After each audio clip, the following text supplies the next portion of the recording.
আমরা এখন সরল করব।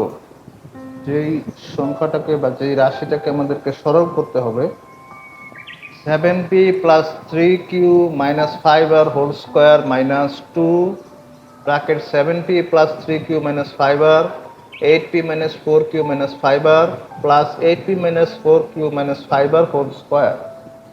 আমরা খুব সহজেই দেখতেছি যে এই টার্মটা এবং এই টার্মটা সিমিলার, এই টার্মটা এবং এই টার্মটা সিমিলার। এই জন্য আমরা যেহেতু এক জোড়া টার্ম এখানে সিমিলার আছে, আমরা সব এই জাতীয় সকল অঙ্কের ক্ষেত্রে যেটা করব সেটা হচ্ছে, মনে করি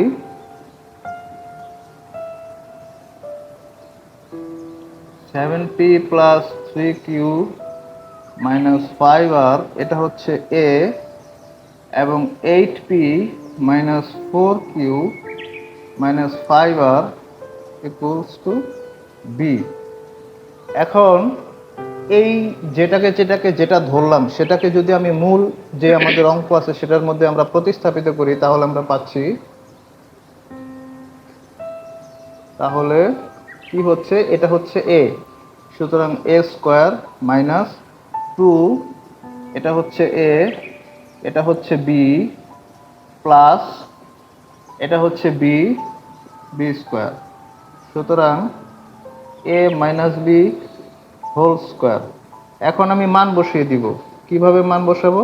এ মান ছিল কি 7p plus 3q minus 5r, এটা ছিল এ, মাইনাস বি এর মান ছিল 8p minus 4q minus 5r, এটা ছিল বি এর মান, এর উপরে হোল স্কোয়ার।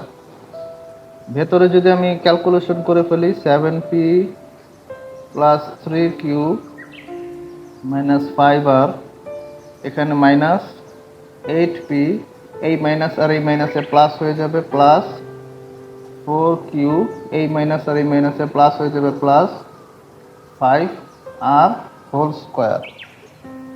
এর পরের লাইনটা খুব সহজ, আমরা শুধু ভিতরে যোগ বিয়োগ করব।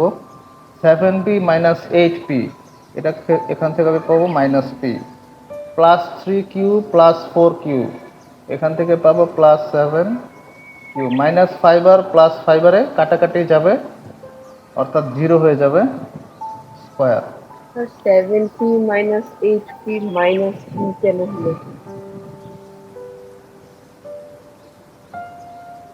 7p মাইনাস 8p সমান মাইনাস p। এটার কারণ হচ্ছে যে এখানে প্লাস এখানে মাইনাস, এই জন্য এখানে বিয়োগ হবে, আর বিয়োগের ক্ষেত্রে বিয়োগ ফল যে রাশিটা থাকবে সেই রাশির কোন চিহ্নটা গ্রহণ করবে, যেটা সবচেয়ে বড় রাশি সেটার চিহ্নটা গ্রহণ করবে। তো এটাই হচ্ছে আমার উত্তর।